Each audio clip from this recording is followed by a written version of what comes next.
There is nothing new about some of the largest banks in the world making some pretty outrageous and bold predictions for precious metal prices. We've seen it before with JP Morgan, Goldman Sachs, among others. But in this particular case, this bold prediction is actually very realistic and very possible. But there's another couple of statements that have been made by this big bank that I'm going to be referring to in this video that gives them all the more credibility. I'll explain as we explore.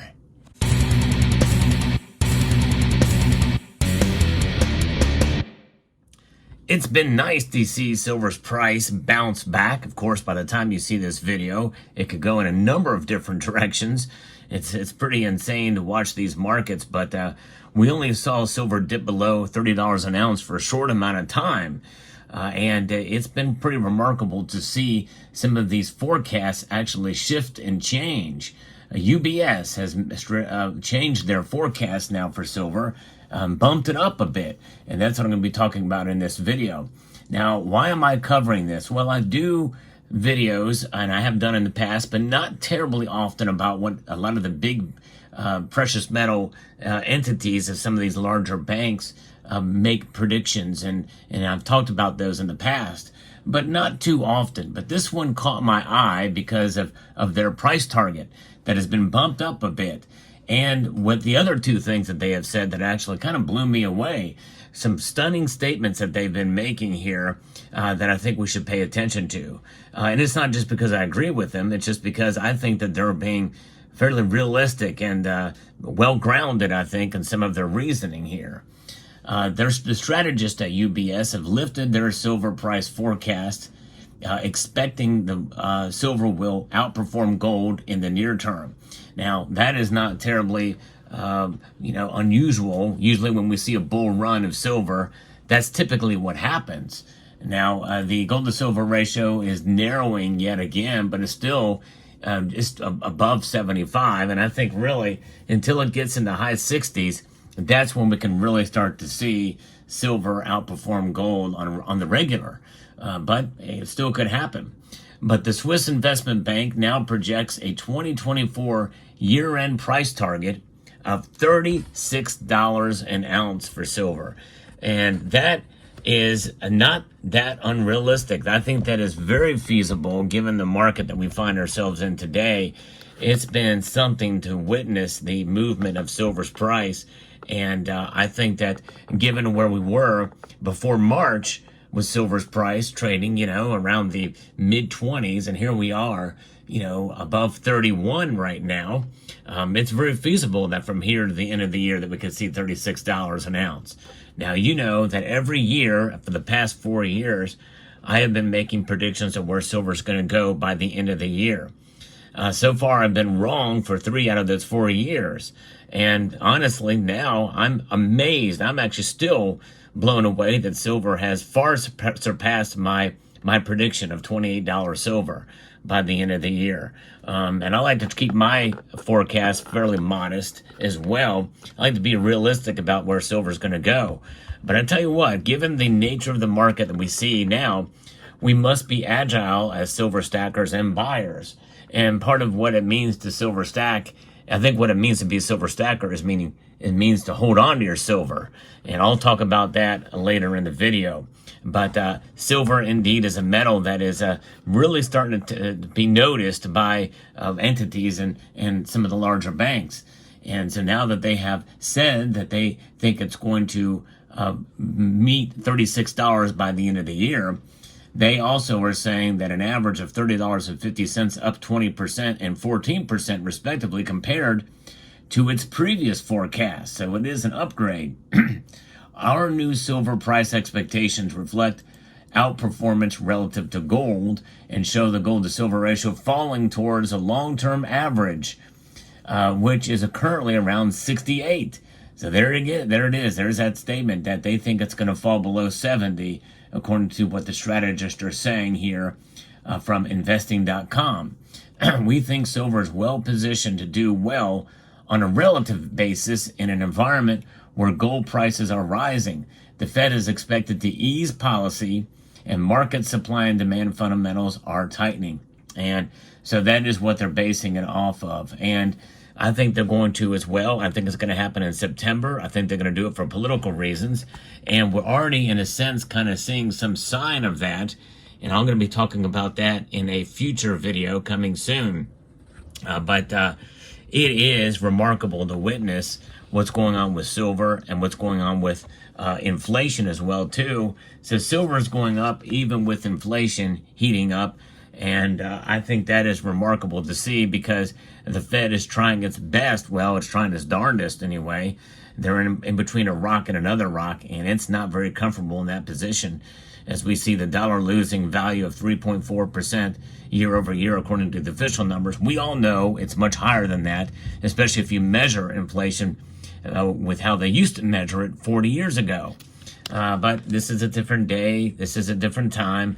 And we know that many of the three-letter agencies have been politicized to such an obvious and degree. It's that bias and that corruption of the three-letter agencies and how they've been politicized is riddled throughout government these days. I trust none of them anymore. And I used to. And it wasn't that long ago when I did. For me to say that, it says something, because I try to be as intellectually honest as possible. But regardless, that's where we are at, and that's really a subject for yet another video in due course. But here we are. We're looking through the lens of what a Swiss bank is saying there. And the industrial demand has surged, with solar demand growing significantly, accounting for over 40% of silver demand just in the past year. That's true, although we really don't know how it's going to play out this year. Demand is rising, and even CPM Group is saying that is occurring as well too. But that could stop if there's a massive recession or a big crash, which will not be good for silver in the short term, the very short term. But I think we'll see it bounce back in due course. But be prepared for something like that. That could happen. Now, silver bar and coin demand has also increased markedly over the past decades. However, it has slowed a bit since the price started jutting up above $30 an ounce. But I think we're going to start to see the tide turn there, and we're going to see more demand for silver. But in all actuality, I do not blame buyers for holding back on buying when the price has increased as it has. Not one bit. In fact, I've always said that if you're going to utilize dollar cost averaging and take it to the next level and enhance it a bit, that's enhanced dollar cost averaging. That means you buy less or not at all when the price spikes up like it had, like 4% in one day. Don't buy on those days. I wouldn't do it. And wait and see what happens. And wait for those dips. The dips will invariably come. And we did get one. We were rewarded when it fell below $29 or $30 very recently. So that is something to consider here as we navigate these markets. And there are concerns about a potential squeeze in the silver market. UBS believes there are ample silver stocks available. Let that sink in. Ample silver stocks available. And that means that that goes against some of what others have been saying.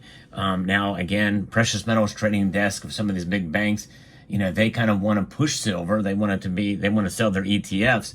So that kind of goes against some of the grain of what some of that others in the community on social media influencers have been saying.